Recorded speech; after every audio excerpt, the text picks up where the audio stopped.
Bueno, hoy en Sin Protocolos nos acompaña don Elí. Muchas gracias por la participación, don Elí. No, Dani, muchas gracias por la invitación. Para mí es un gusto estar por acá compartiendo con vos y con tu audiencia. Muchas gracias. Don Elí, he escuchado diferentes formas de decir su apellido. ¿Cuál es la Ajá. forma real en donde, cómo se dice? Empecemos por diferentes formas de decir mi nombre. En realidad es Eli, Ah, no ok, Eli. Pero es igual, si me dicen Eli, igual respondo. Y el apellido Feinsack, yo lo que hago es no leer la última I para que sea más fácil de pronunciar, Feinsack. es un apellido judío. Es un apellido judío de origen alemán, prusiano, eh, de hace 300 años, Mm. pero mi familia tiene aquí en Costa Rica ya 4 o 5 generaciones y, ¿qué puedo decir? Yo me crié aquí en San José, mis papás también, yo me crié en buena medida en el Mercado Central, así que hoy es un apellido costarricense más. ¿Su religión? ¿Usted es judío? Sí, señor. Ok, tengo una pregunta acerca de eso. En la campaña electoral pasada, el tema de la religión fue pues preponderante en lo que pensaba el electorado. ¿Piensa que la población costarricense puede tender hacia un lado u otro por este tema de la religión? Yo creo que en la campaña pasada fue un tema importante porque resultó que alguien muy cercano a un candidato había escrito algunas cosas ofensivas para la Virgen de los Ángeles y eso fue lo que lo convirtió en un tema. No, yo no creo que el costarricense realmente se fije si el candidato es evangélico, católico o judío, siempre y cuando uno guarde el respeto debido a todas las religiones y en particular a la religión católica, que es la de la mayoría de la gente. Ok, con respecto al Estado laico, ¿qué piensa?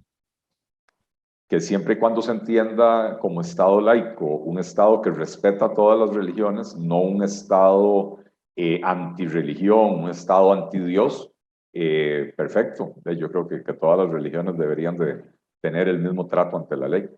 Ok, por ahí como para contextualizar, siempre es como bueno traer más a la tierra el tema de esto. Bueno, la gente le gusta mucho escuchar izquierda, derecha, centro y demás. Es como un acercamiento, llamémoslo más práctico. No sé si es el mejor, pero más práctico para que la gente entienda dónde se ubica un partido. En este caso es liberal y progresista. Si nos puede acomodar esas dos palabras y cómo se unifican.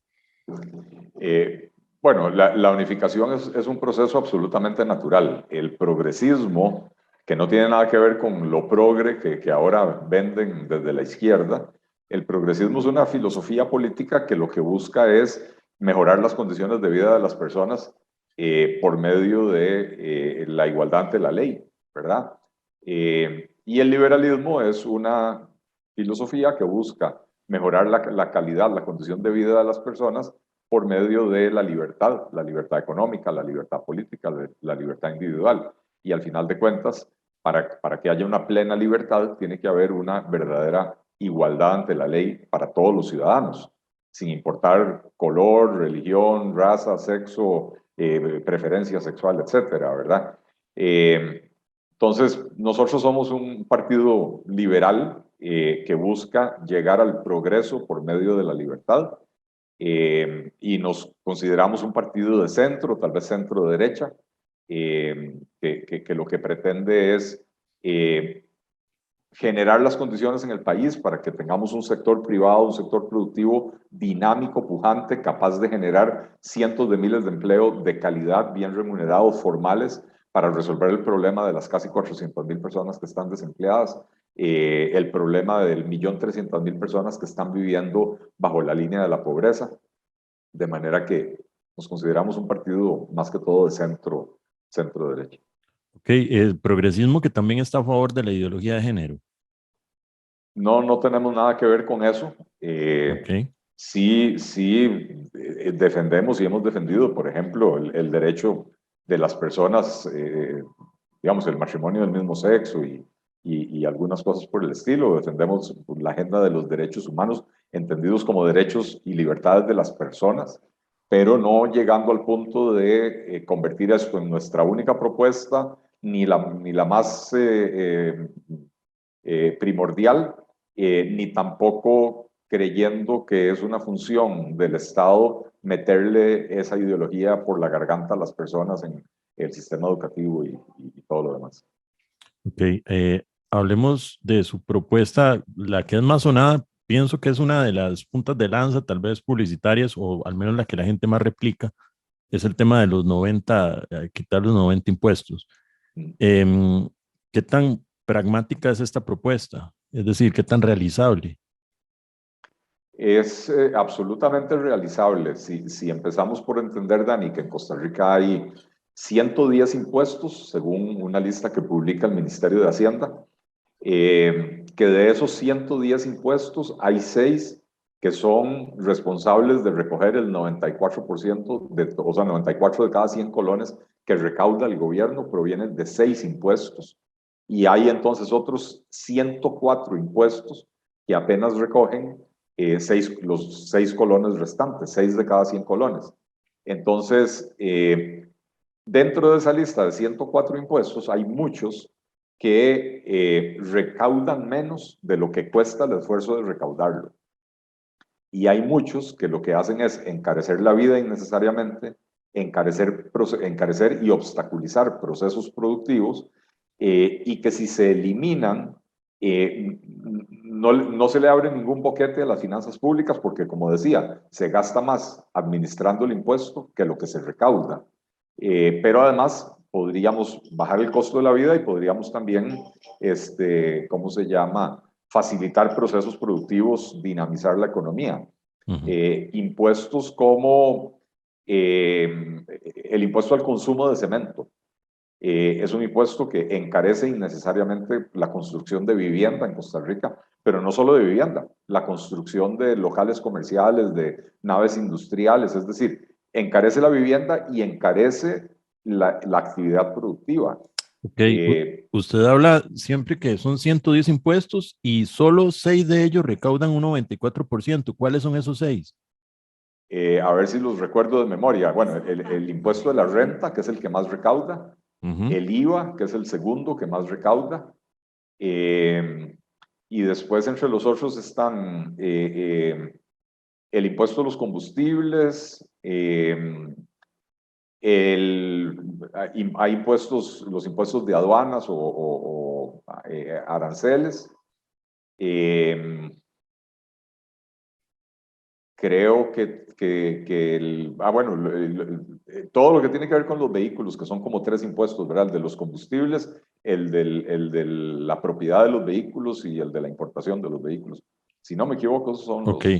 los... Pues sí, sí estamos conscientes de que todo esto tiene que pasar por la Asamblea Legislativa. De ninguna otra manera se pueden aprobar, ¿verdad? Absolutamente. Siento que la propuesta nos dice, ok, yo voy a lograr quitar 90 impuestos. Es extremadamente amplio decirlo, eh, y sabemos cómo funciona la Asamblea Legislativa. Seguramente vamos a estar en un contexto en donde va a ser una Asamblea Legislativa multipartidista.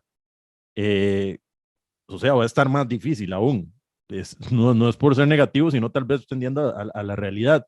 No Sí. se convierte como en una especie de metapolítica en lugar de política. Es decir, normalmente se dice que la política es ese arte de hacer realidad las cosas, pero en lo académico lo entiendo y en lo numérico podríamos entender que sí sirven, o sea, la propuesta está bien, pero hay que pasar por un montón de negociaciones que implican un montón de cosas que no son numéricas. No sé si me voy a entender cómo vamos a lograr que la Asamblea Legislativa apruebe todo eso si ya le cuesta aprobar muchísimo menos. Bueno, esa respuesta, o más bien esa pregunta tiene varias respuestas, Dani. La primera es que el país necesita hacer una serie de cambios profundos y muchos de esos cambios profundos tienen que ver con cambio de leyes y hay que pasar por la Asamblea Legislativa y uno como político tiene la responsabilidad de decirle al pueblo, estas son las cosas que yo quiero cambiar. Si yo llego a la presidencia de la República, estas son las cosas que quiero cambiar. Algunas son del resorte exclusivo del Poder Ejecutivo y por lo tanto con un decreto, una firma del presidente se pueden lograr. y otras requieren de cambios legales para los cuales hay que ir a la Asamblea Legislativa. La mayoría, ¿verdad? Lo más grueso sí. Ahora, aquí tenemos dos opciones. Decimos, ok, no, como requiere de cambio legal, entonces mejor no lo hagamos, porque es muy difícil. O nos armamos de valentía, como decimos nosotros, es tiempo de valientes, y decimos, no, estos son los cambios que hay que lograr, vamos a impulsarlos y vamos a ir a trabajar desde Zapote con la fracción legislativa y con el resto de las fracciones para lograr hacer estas cosas, porque el país realmente necesita este tipo de cambios.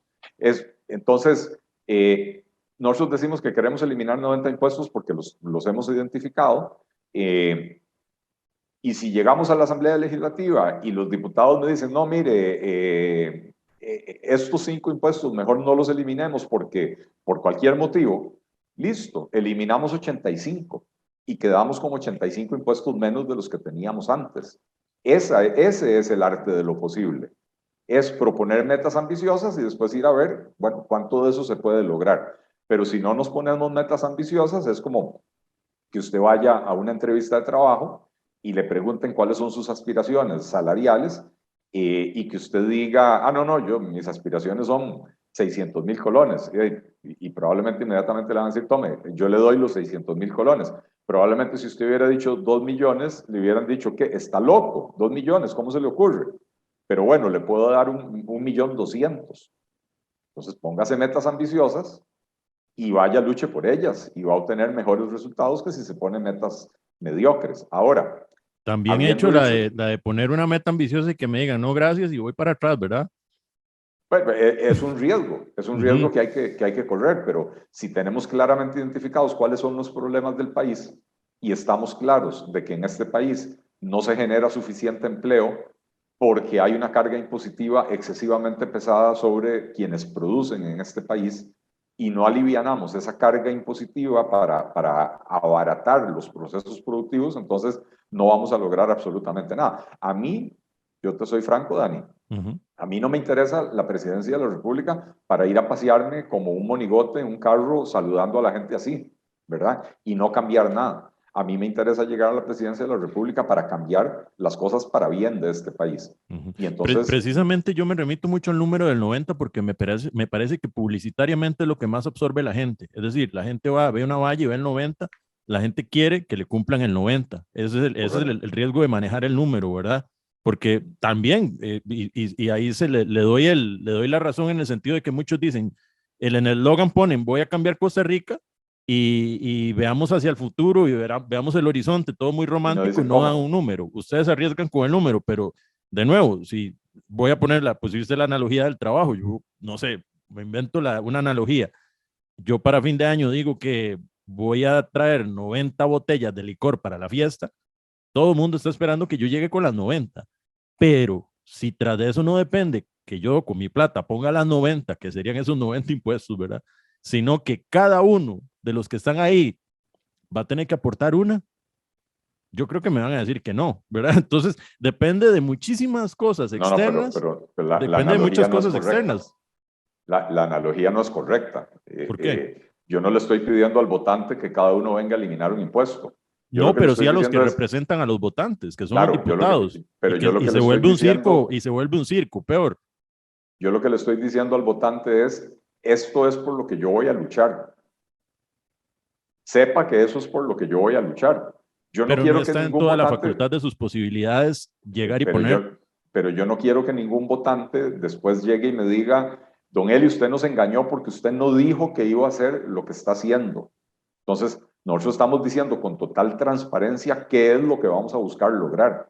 Ahora, en el país, en 4 años, corregir todo lo que viene mal desde hace 25 no se logra en 4 años. Pero uno tiene que decir, esto es lo que queremos lograr. Y habrá proyectos donde se monta una oposición radical y uno dirá, bueno, este lo vamos a dejar de lado para no bloquear el país, pero tenemos otras 20 propuestas, vamos con la siguiente. El asunto es poner a Costa Rica a moverse hacia adelante.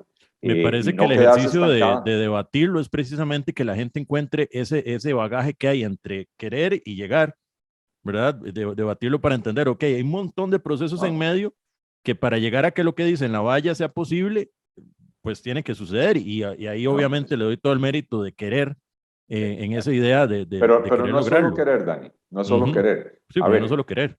este gobierno con 10 diputados, para mí ha sido bastante inepto el gobierno en el manejo de la cosa política. No, realmente uno no ha tenido un ministro o ministra de la presidencia que uno pueda decir, wow, qué buena labor ha hecho. No ha El habido. presidente ha estado completamente ausente del debate legislativo. Y entonces un gobierno donde el presidente está ausente del debate, donde el ministro de la presidencia, la gente ni se acuerda quién es porque no está haciendo su trabajo como tiene que hacer, y con una fracción de apenas 10 diputados, bueno, ahora son 9 porque se le fue Paola Vega, pero con una fracción de apenas 10 diputados, y vea usted lo que logró aprobar la reforma fiscal.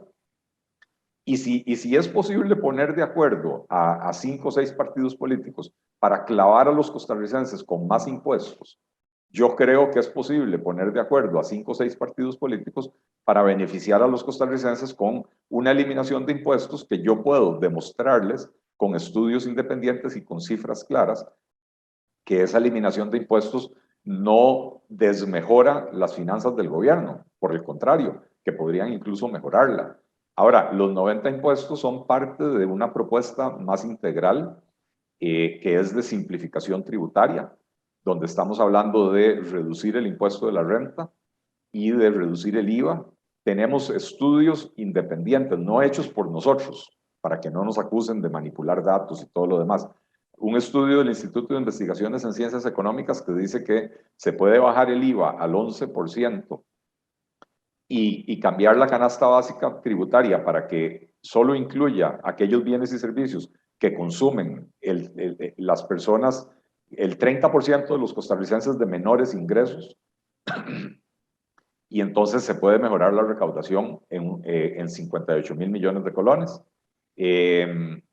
Después hay un estudio hecho por 2 economistas, Mauricio Soto y Pierre Bachas. Es un estudio publicado en el American Economic Association. En American Economic Journal de la American Economic Association, Ujú. donde, bueno, ellos hacen una propuesta bastante más radical, bastante más integral. Ellos lo que dicen es, bueno, ellos analizan, para empezar, el impuesto de la renta y llegan a una Ujú. conclusión muy interesante. Dicen, para las empresas grandes, la tasa de impuesto óptima está por debajo del 27% y probablemente más cerca del 25%. Por tasa óptima se entiende la que maximiza la recaudación. Ujú. Bueno, en Costa Rica está en un 30%, entonces ahí tenemos luz de que si bajamos del 30 al 25% podemos mejorar la recaudación. Dicen, para las empresas medianas, la tasa óptima está por debajo del 17%, pero en Costa Rica está en el 20%, o sea que podemos bajar la tasa para las empresas medianas y mejorar la recaudación. Tengo Y una después ellos, consulta, tal vez como medio personal, pero Pierre Bachas y Mauricio Soto son colegas, trabajan en algún equipo con usted, menciona mucho ese estudio. no, a Pierre no lo conozco. Mauricio estuvo en el partido nuestro, ahora por la función pública, porque él es funcionario público, ahora él no puede participar en política, así que no está con nosotros. ¿En qué Mauricio en puesto este está él? momento, Él está actualmente en un puesto político. no, él está en puesto técnico, si no me equivoco, en la Superintendencia de Entidades Financieras o la de Pensiones, no preciso ahora, ¿verdad? Ujú. Mauricio es economista. Mauricio trabajó antes en el Banco Central, en el Departamento de Estudios Económicos, después trabajó en el Ministerio de Hacienda directamente en el despacho del ministro, conoce muy bien estos temas. Ahora está, como decía, no sé si es en la SUPEN o en la Mm. SUGEF, pero está en una de esas, ¿verdad? Entonces Mauricio no está participando políticamente, pero tenemos una buena amistad. Eh, y menciono el estudio porque es un estudio serio y es un estudio independiente y es un estudio publicado en una revista profesional donde los artículos que se publican previamente son sometidos a revisión de pares. Es decir, el artículo, cuando Mauricio y Pierre lo mandan para publicación, la revista se lo da a un panel de revisores independientes, que son todos economistas, que primero revisan que lo que dice el artículo sea científicamente correcto, razonable, ¿verdad? Eso lo hacen las revistas para tratar de evitar que la gente meta gato por liebre, que meta estudios falseados, etc. Pregunto eso porque pensaba que era parte del equipo y precisamente porque, bueno, hasta cierto punto sería lo mejor si es uno de los fundamentos que precisamente hay que mostrarle a mucha gente. Creí que era un aliado, como le digo, era una pregunta que me surgía. Me encantaría que Mauricio pudiera seguir siendo parte del partido, pero bueno, yo le respeto y el día que él me dijo, la función que voy a asumir me obliga a no tener participación política, se lo entendí perfectamente y se lo acepté. Pero ciertamente es una persona que está, digamos, en el radar de uno y que si uno llega a la presidencia, lo consideraré para ocupar algún puesto relevante, ¿verdad? Considerando. Hablando de ese radar, el radar cuando hace la coalición con Mario Redondo, hablamos de que ese radar tiene que estar muy afinado en el momento que se llega también a otras instancias, porque precisamente se van a necesitar demasiadas alianzas para lograr lo que dicen las vallas publicitarias. Entonces, ¿cómo estuvo en ese momento?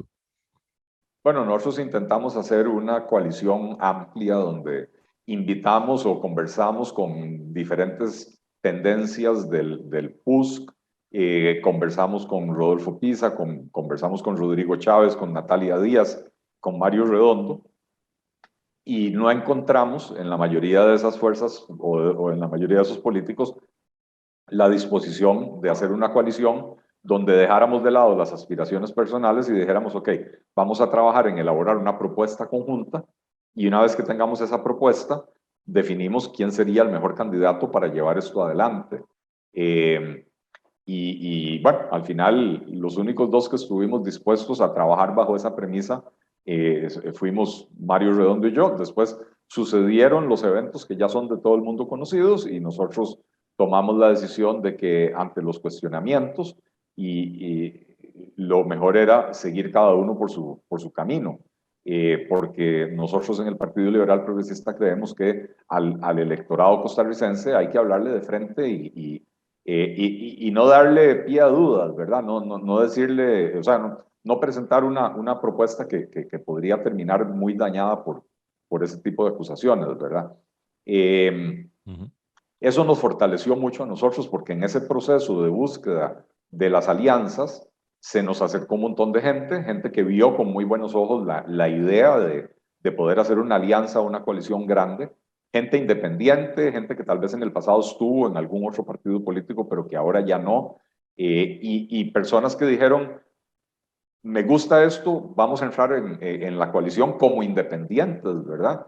Y que una vez que se cayó la idea de la coalición, le puedo decir que por lo menos 95, 97% dijeron, nos quedamos con el Partido Liberal Progresista, porque nos consta que el Partido Liberal Progresista y que Eli Feinsack estuvieron buscando de buena fe y sin anteponer aspiraciones personales, estuvieron buscando de buena fe hacer una alianza más grande y tienen la convicción y el espíritu para hacer las reformas que este país necesita. Y eso nos permitió a nosotros fortalecer los equipos que ya tenía el liberal progresista con gente que se vino a sumar en los últimos 2 años y que nos permiten asegurar hoy que tenemos el mejor equipo para gobernar de cualquiera de los 25 partidos políticos inscritos.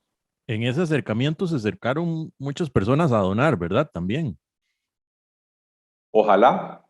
Porque entiendo que es uno de los partidos que más inversión tiene en publicidad, siendo un partido, llamémoslo de nuevo, acabas de hablar de esta transformación, que no era un partido consolidado, no lo era, Sí. Y de repente sí hay una, llamémoslo potencia, sé que no es la potencia como los dos grandes, pero llamémoslo que es la tercer potencia en gasto, no sé si inversión, en gasto en publicidad, según el Observatorio Digital de la U Latina, pero en ese ranking 3 no estás en el momento de la intención de voto, no estás en los primeros 4 lugares, pero sí en el tercer lugar de más plata gastada en publicidad.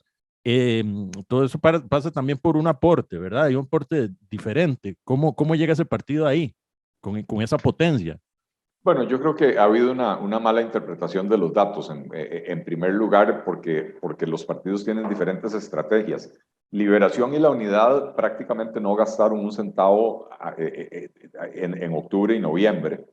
Y nosotros tomamos la decisión de invertir fuertemente porque partíamos de puntos muy distintos. Todo el mundo sabe quién es José María Figueres, con lo bueno y lo malo. Todo el mundo sabe, si no saben quién es Linet, todo el mundo sabe quién es la Unidad Social Cristiana. Todo el mundo sabe quién es Fabricio Alvarado, casi llega presidente hace 4 años, ¿verdad? Entonces ellos son candidatos que parten de un nivel de conocimiento mucho más alto. Yo partía de un nivel de conocimiento en agosto del año pasado del 3% del electorado. Y entonces nuestra estrategia fue invertir fuerte en octubre y noviembre para dar a conocer al candidato. Ahí Ahora tal vez pasamos, no es una mala interpretación de los datos, son esos los datos. Lo que pasa es que los datos siempre son una representación, una fotografía del momento. En ese claro, momento era así. Entiendo que quiere claro, decir que, ok, los otros dos grandes van a gastar muchísimo más. eso, bueno, en el mes de enero, cuando Liberación esté gastando 3.000 millones de colones o 4.000 millones de colones, y la unidad 2.000, y Fabricio Alvarado, quién sabe, 1.500, 2.000, y Eduardo Cruxan, 2.000 millones de colones, nosotros no vamos a estar gastando, pero ni la cuarta parte de eso, ¿verdad? Entonces, son estrategias diferentes. Simple y sencillamente nosotros necesitábamos una estrategia para darme a conocer a mí y en esa primera etapa ese objetivo se logró y ahora estamos en una segunda etapa donde tenemos que convertir ese conocimiento en intención de voto. Y el mes de enero es crucial porque como lo hemos visto en las últimas elecciones, tanto en la pasada como en la del 2014, las personas que llegaron a la presidencia de la República no figuraban ni siquiera en el top 5 de los candidatos. Puede Las cambiar personas mucho. que lideraban las encuestas en diciembre del 2017 y diciembre del 2013 ni siquiera se llegaron a meter a la segunda ronda, ¿verdad? Entonces, enero es el mes que va a definir las cosas. Eh, Eh, Hablando de nuevo de ese tercer puesto al momento en gasto publicitario, eso lo manejan con una agencia, de JBQ.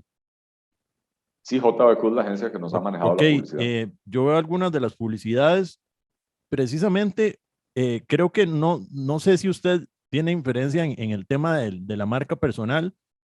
Sí, creo que podemos coincidir que la gente en este momento no va a votar por un color, no va a votar por una marca personal, va a votar por una persona. El pueblo costarricense todavía está anuente a los anuncios de fondo blanco, como de los noventas, en donde sale el candidato y tal vez son actores o parecen actores hablando, diciendo, cortado un segmento, una oración, diciendo una palabra cada uno. Esos elementos, usted tiene sapiencia o debate con el equipo sobre si eso va a suceder. Por ejemplo, lo vemos también en TikTok. Siente que lo que hace en TikTok, por ejemplo, a bailes, de trends y demás, se afianzan con su marca personal, como es usted como persona. Se hizo ese estudio a nivel agencia. Bueno, creo que son dos preguntas en una. Ujú. Con respecto al tipo de anuncios, uno se ajusta al presupuesto que tiene y nuestro presupuesto es bastante más limitado y entonces hacemos de tripas corazón. Y con respecto a la marca personal, bueno, yo soy una persona, yo me atrevo a decir, de los 25 candidatos presidenciales inscritos en este momento, yo soy el único que ha pasado los últimos 7, 8 años escribiendo, haciendo propuestas, participando en programas, en análisis, explicando el origen de los problemas de Costa Rica y haciendo propuestas de cómo resolverlos. He trabajado con absoluta seriedad para dar a conocer estas ideas y estas propuestas y la realidad es que, bueno, cuando estábamos empezando la campaña a mí me conocía el 3% de la población.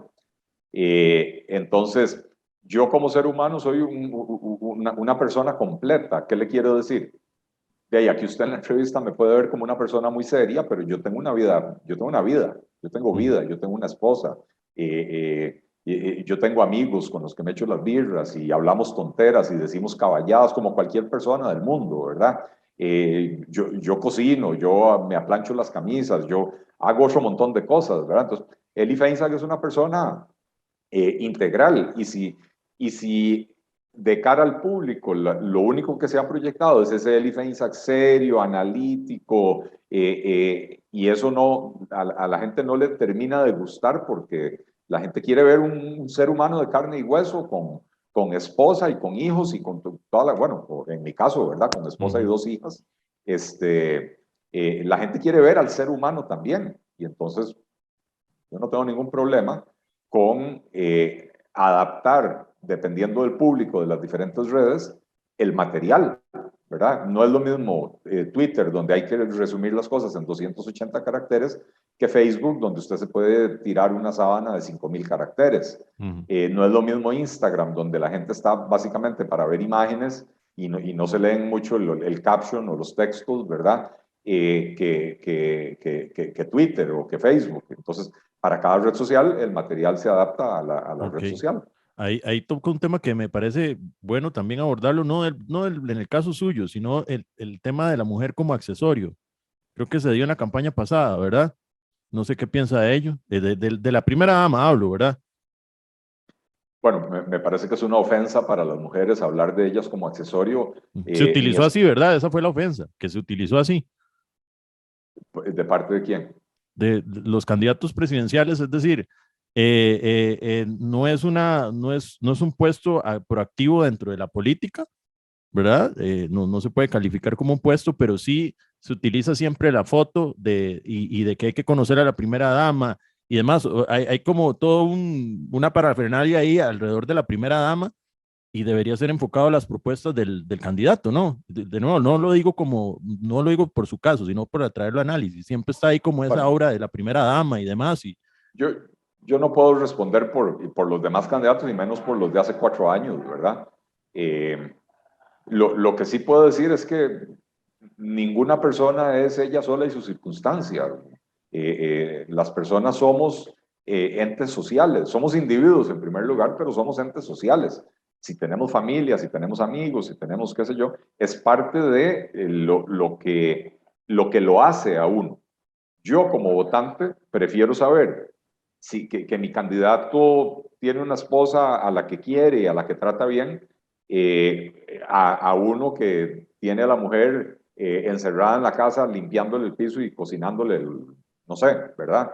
Y yo no creo que eso sea usar a la mujer como accesorio.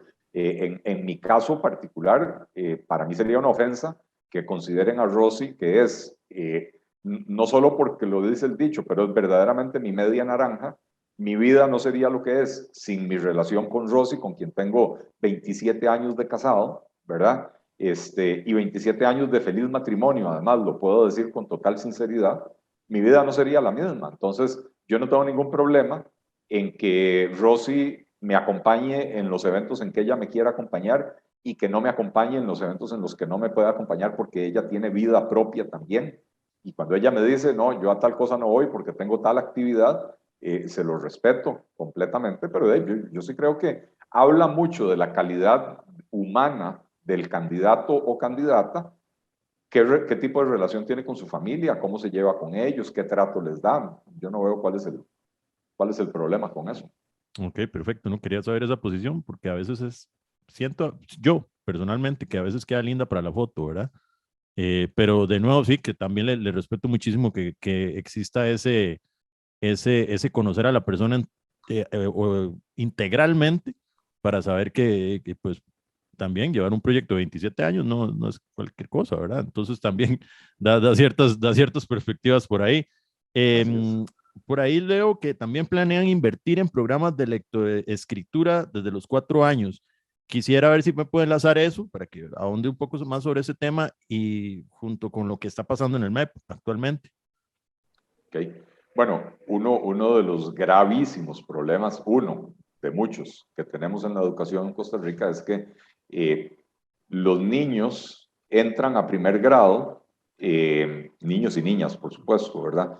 Entran a primer grado a aprender a leer y a escribir y resulta, nos dice el informe Estado de la Educación, que el 74% de ellos se gradúan de la primaria sin tener comprensión de lectura.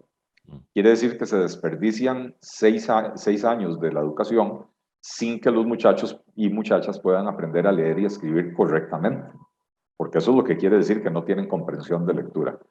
Entonces, dentro de nuestra propuesta, entendiendo que hay un 8% del PIB dedicado a la educación y que es una buena cantidad de dinero y que eso se está usando mal, es redistribuir los recursos para destinarle un poco más a la educación preescolar, donde hoy se invierte muy poquito, ¿verdad? Y entonces a los niños y niñas, cuando entran a la educación preescolar a los 4 años, empezar a enseñarles a leer y a escribir y las bases del idioma inglés. ¿Para qué? Para que cuando entren a la primaria ya dominen la lectoescritura y puedan aprovechar los 6 años de la primaria para obtener las herramientas y los conocimientos que necesitan para poder seguir teniendo éxito en su carrera académica posterior, en la secundaria y eventualmente en la universidad o en el tipo de formación que ellos escojan. Lo que tenemos hoy, Dani, es tan grave que la mayor, antes decían deserción escolar, ahora le dicen abandono de las aulas o no sé, le cambiaron el nombre. Sí, viene siendo lo mismo. La mayor deserción se da en 7º año y usualmente en Semana Santa de 7º año. ¿Y por qué eso? Yo nunca había entendido eso. ¿Por qué en Semana Santa y por qué en 7º año? Y siempre me decían, no, es que hay un choque cultural cuando la gente pasa de 6º grado, que en primaria uno tiene una sola maestra que le enseña matemática, español, historia, ciencias, ¿verdad? Y uno pasa a la secundaria donde hay un profesor de ciencias y una profesora de matemáticas y un profesor de español, etcétera. Me decían, es que ese choque cultural es muy difícil de llevar para el joven. Ahora yo entendí cuál es el choque cultural. Cuando el 74% de los niños y niñas se gradúan sin comprensión de lectura de la primaria, entran a secundaria, no entienden nada de lo que les está hablando los profesores, porque los profesores de secundaria asumen que esos chiquillos aprendieron lo que tenían que aprender en primaria. Pero si ni siquiera aprendieron a leer y a escribir bien, menos aprendieron la materia, ¿verdad? Los profesores asumen que ellos ya saben lo que tenían que haber aprendido en primaria, empiezan a dar la materia de secundaria, los muchachos no entienden de qué les están hablando, no tienen comprensión de lectura, entonces no pueden agarrar el libro de texto y recuperar, digamos, lo que no entendieron en el aula. Llegan, hacen el primer examen parcial, les va como un quebrado, y en Semana Santa se van de vacaciones y ya nunca regresan. Ese es el ciclo. Y yo había hecho un estudio, que de hecho lo publiqué hace no sé cuántos años, 3, 4 años, que el título del artículo en La Nación lo llamé La tragedia de 70,000 niños costarricenses. Yo agarré y analicé lo que pasa con una generación. Todos los muchachos que entran a primer grado en un año específico, ¿verdad? Y cómo se van desarrollando a lo largo de los 11 o 12 años de la educación. Y resulta que, ahora no recuerdo las cifras exactas, pero más o menos 100,000 niños entraban a primer grado, pero solo 30,000 se graduaban de secundaria al cabo de 11 años o de 12 años en el caso de la educación técnica, ¿verdad? Quiere decir que había 70,000 niños que se perdían de camino. Bueno, esos 70,000 no todos se pierden. Hay aproximadamente 8,000 que se gradúan, pero no exactamente en 11 años, porque arrastran cursos o pierden años. Entonces se gradúan en 12, 13, 14 años, pero se gradúan. Pero hay 62,000 niños de cada 100,000 que simple y sencillamente no terminan la educación. Y ahí está la explicación. Si fueron 6 años a la primaria y desperdiciaron, no por culpa de ellos, por culpa del sistema, desperdiciaron esos 6 años, no pueden tener éxito después en la secundaria. Entonces, esto es, para terminar la respuesta, viéndolo como una analogía. Si vemos la educación como un edificio, si los cimientos de ese edificio están falseados, y usted tiene una platica y decide utilizarla en remodelar el piso número 15 del edificio, bueno, en el próximo temblor es posible que su edificio se caiga, porque la remodelación del piso 15 no le ayudó a estabilizarlo.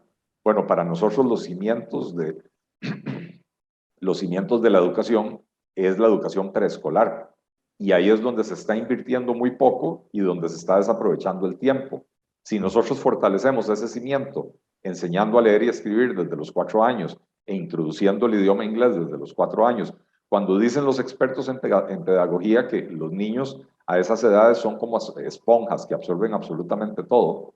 Entonces, si logramos eso, fortalecemos la primaria automáticamente y fortalecemos la secundaria y empezamos a disminuir el abandono de las aulas. Ok. Eh, Aquí más bien en el último, para enlazarlo también a ver qué piensas sobre sobre Carlos Alvarado y todo este gobierno, vimos al MEP más bien siendo intrusivo en preguntándole cosas a los niños, más bien, ¿verdad? Entonces no sé si podemos enlazar eso también con qué piensa con el último mandato. Bueno, yo creo que este ha sido un gobierno lamentablemente malo. Y probablemente más malo por esas intenciones que han tenido de entrometerse en la vida de los costarricenses que por lo que hayan hecho o dejado de hacer, ¿verdad? Que todos los gobiernos tienen aciertos y desaciertos. Eh, Desde la UPAD, que no llegó a pasar, Uh -huh. las pruebas FARO, han habido 3 o 4 intentos de este gobierno. De hecho, los bonos proteger se utilizaron de a calladito, pero se utilizaron para levantar una base de datos donde a las personas, para darles la ayuda, les preguntaban exactamente lo mismo que en las pruebas FARO. ¿Cuántos cuartos tiene en su casa? ¿Qué tipo de pisos tiene? Uh -huh. El COVID, el COVID, cuando las personas, por lo menos al principio, cuando las personas daban positivo y entonces los llamaban para darles instrucciones de cómo hacer la cuarentena y toda la carambada, y venían las mismas preguntas. ¿Cuántas habitaciones hay en su casa? ¿De qué material son las paredes? ¿De qué material es el piso? ¿Cuántas personas viven? Etcétera. Uh -huh. Con la excusa de que era para ver si esa persona realmente se podía aislar o no se podía aislar, pero de paso levantaron la base de datos para ver lo mismo que querían preguntarle a los niños en las pruebas FARO. Uh Me -huh. parece que eso ha sido una actitud permanente de este gobierno que hace que es muy nociva para la convivencia democrática, intrusiva de la privacidad de las personas y que no tiene justificación desde la perspectiva de la política pública. Y ojo, Dani, Uh -huh. yo soy especialista en economía de las políticas públicas. Yo entiendo la importancia y lo crucial que es tener buena información para diseñar la mejor política pública.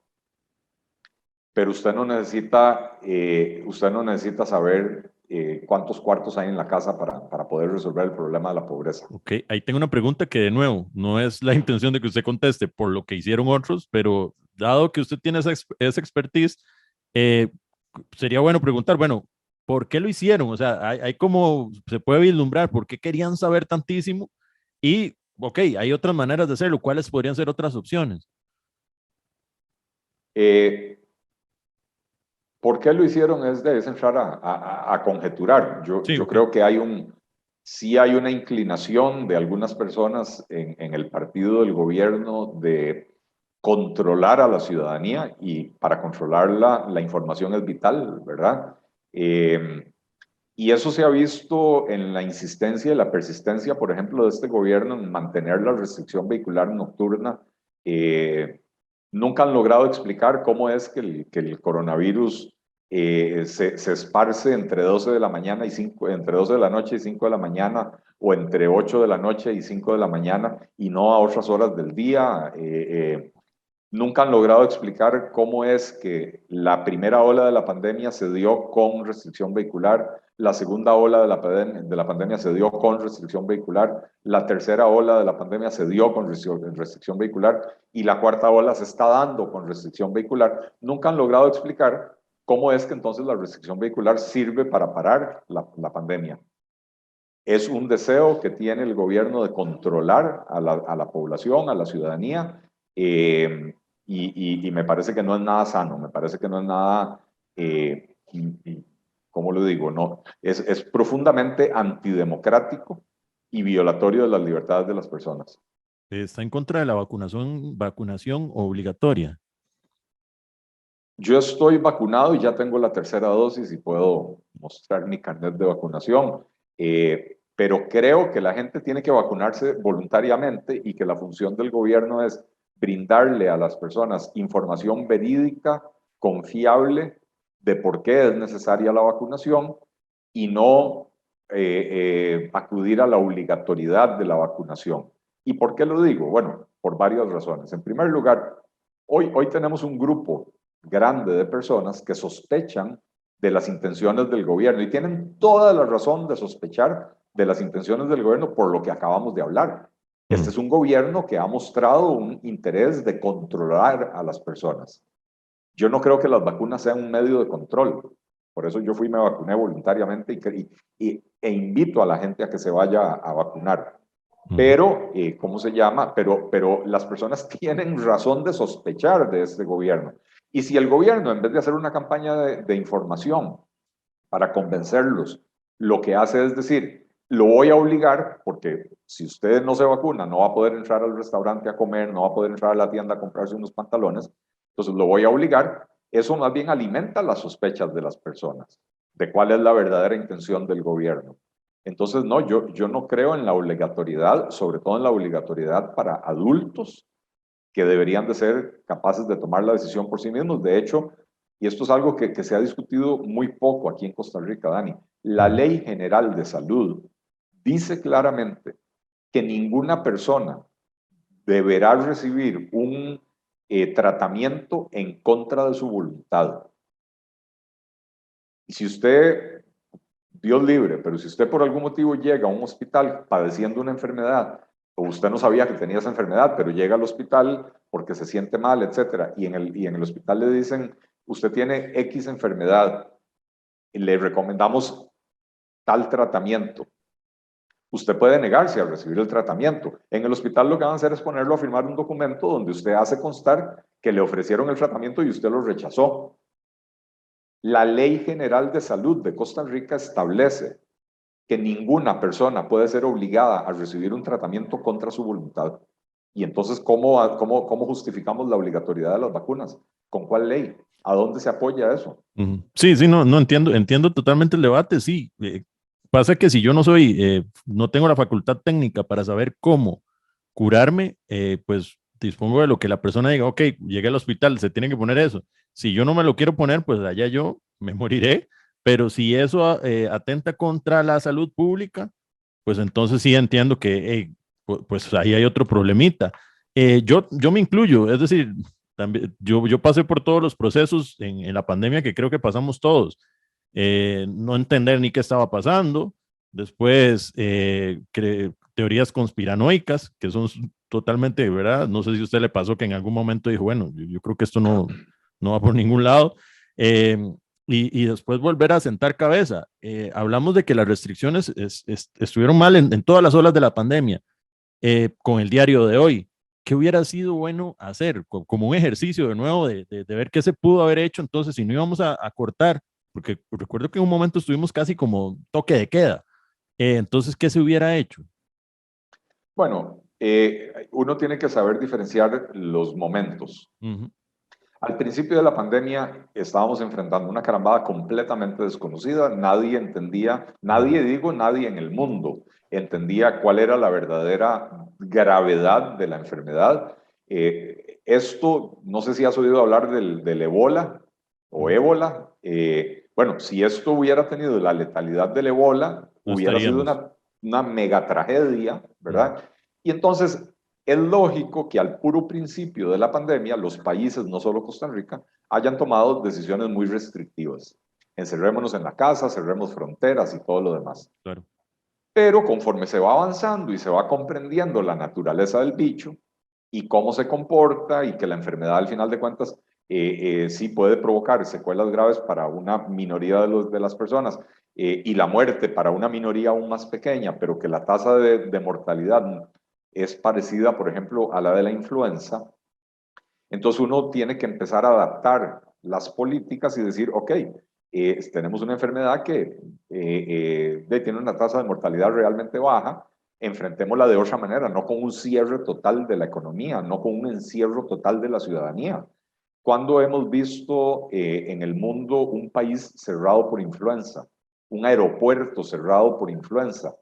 Y sin embargo, tienen tasas de mortalidad muy parecidas, el COVID y la influenza. Y tienen otra Pero don característica Eli, muy parecida. yo también llegué a ver Nueva York totalmente cerrado, solo faltaba que pasara una de esas bolitas que pasan en el desierto. Pero por Y eso eso digo, atentaba también con el sistema acá de salud, en donde había gente muriendo realmente y estaba a punto de colapsar. Ok, no, en no, otros países no tenían en dónde echar los muertos, o sea, cuando pero por hablamos de eso tasas de digo, Dani, mortalidad de gente muriendo también. pero por eso digo, al principio Ujú. estaba bien, Ok. hasta que entendiéramos la naturaleza del bicho.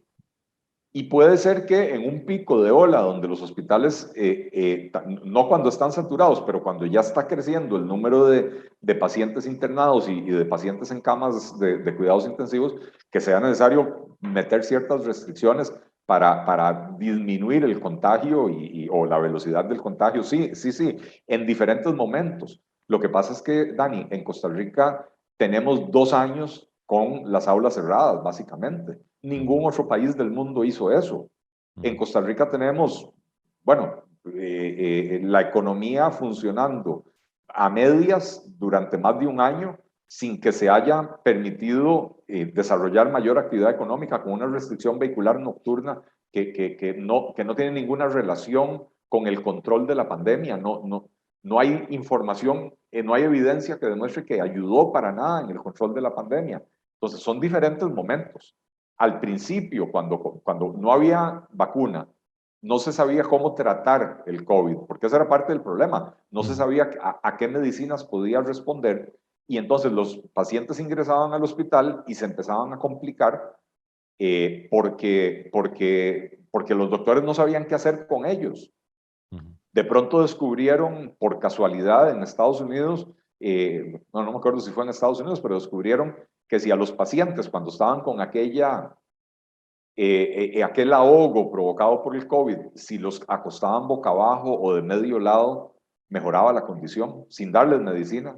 No, o sea, no es que no hacía falta darles medicina, pero que respondían mucho mejor al Si los tratamiento acostaban boca abajo. si los acostaban boca abajo o de medio lado, en vez de Ok, tenerlos acostados boca arriba. hay compas borrachos que han hecho eso también y les ha ido bien. Bueno, ahí no sabía esa. Bueno, resulta que, insisto, Dani, al principio no se sabía y entonces los hospitales se saturaron y los doctores no sabían qué darle a la gente Ujú. y le daban acetaminofén como para cualquier persona resfriada y no respondían y les empezaron a dar otras carambadas hasta que empezaron a encontrar cuáles medicinas, o sea, cuáles medicinas actuaban bien y cuáles medicinas no, ¿verdad? Ujú. Pero ahora ya eso es una situación completamente diferente. Ok, Vea hoy se es, soltó, ¿verdad? De nuevo. Tengo yo entendido, creo, ¿verdad? yo Viendo creo que anda noticias desatado. rápidamente. Hoy está desatado otra vez. Yo creo que anda desatado. Pero vea lo que pasó en Sudáfrica. Ahora nosotros tenemos la ventaja de que podemos ver la película antes de que nos llegue aquí. Ujú. En Sudáfrica, que es el primer país que tuvo una ola Omicron. de Omicron, ¿verdad? Ujú. De ahí resulta que se disparó, pero rapidísimo, y en 2 o 3 semanas estaban teniendo la mayor cantidad de casos diarios de cualquier etapa de la pandemia y pensaron que los hospitales iban a colapsar y que toda la caramba. Y resulta que así como subió, como la espuma, bajó, ¿verdad? Como un Alka-Seltzer. Se Ujú. sube y se baja. Ujú. ¿Y cómo se llama? Y no se les saturaron los hospitales, a pesar de que tuvieron durante varias semanas récords de casos nuevos todos los días. Ujú. No se les saturaron los hospitales porque la mayoría de la gente no requirió hospitalización. Y de la Eh, mascarilla, don Eli, ¿qué piensa? yo creo que la mascarilla es vital, es esencial y que Ujú. hay que usarla en los espacios, digamos, donde hay gente, donde hay aglomeración, donde uno va a estar en contacto con personas. Hasta ahora, yo creo que es la herramienta más eficaz que se ha encontrado para disminuir o desacelerar el contagio. Tampoco es 100% eficaz, pero me parece que sí es importante. Si llega una persona, hipotéticamente, de su equipo de trabajo cercano con la que trabaja, y le dice, don Eli, no me voy a vacunar por esta razón, igual lo dejaría en el equipo de trabajo, entonces. Sí, yo respeto ¿cómo se Ujú. llama? Yo respeto las decisiones de cada uno. He tenido la situación de personas que no se han querido vacunar y personas que me dicen, yo no voy a ir a esa reunión porque va a llegar tal otra persona que no está vacunada y yo estoy preocupado por mi salud. Lo Ujú. que sí es, que si no se quiere vacunar, no se vacune, pero aquí entra con mascarilla, ¿verdad? Sí, sí, nosotros somos liberales y respetamos las decisiones de las personas y cada uno toma su decisión de cómo relacionarse con esa gente. Muchísimas gracias. Quisiera como ya última eh, fase que le diga a la gente por qué debería votar por su partido, por usted. Y ya para despedirnos, de nuevo, muchas gracias. Pura vida, Dani, muchas Pura gracias. vida. Bueno, Costa Rica necesita un cambio y necesita un cambio para bien. No podemos volver al pasado a elegir a los partidos políticos que crearon este problema y mucho menos al partido político que los vino a profundizar. En Costa Rica tenemos casi 400.000 personas desempleadas, 1.300.000 personas viviendo en condición de pobreza y una problemática social complicadísima. Si queremos resolver los problemas, tenemos que generar empleo para todas esas personas que hoy no tienen trabajo y que han caído en esa condición de pobreza. Y para eso se necesita tener un sector productivo dinámico, pujante, ágil. Nuestra propuesta, la del Partido Liberal Progresista, es la única de todos los partidos políticos que se han presentado que tiene una propuesta integral para recuperar el dinamismo del país, para mover a Costa Rica hacia adelante mediante la reducción de los costos de producción y del costo de la vida, mediante la reforma del Estado para hacerlo más ágil, eficiente y disminuir el gasto público, y mediante la simplificación tributaria que busca aliviar la carga a los costarricenses, pero también mejorar la recaudación. Y todo esto en conjunto nos permitirá recuperar la confianza en la economía para que se empiecen a generar nuevos proyectos productivos, nuevos puestos de trabajo, etc. Costa Rica requiere un cambio, pero no cualquier cambio. La película de la izquierda ya la estamos viendo y cualquiera puede sintonizar la tele y ver lo que está pasando en Venezuela para entender el riesgo de dar un viraje aún más a la izquierda. Pero no podemos ni volver al pasado a darle el poder a quienes ya nos arruinaron, ni tampoco irnos en esa dirección. El Partido Liberal Progresista es el que propone el cambio para bien, para mover a Costa Rica hacia adelante, todos con bienestar.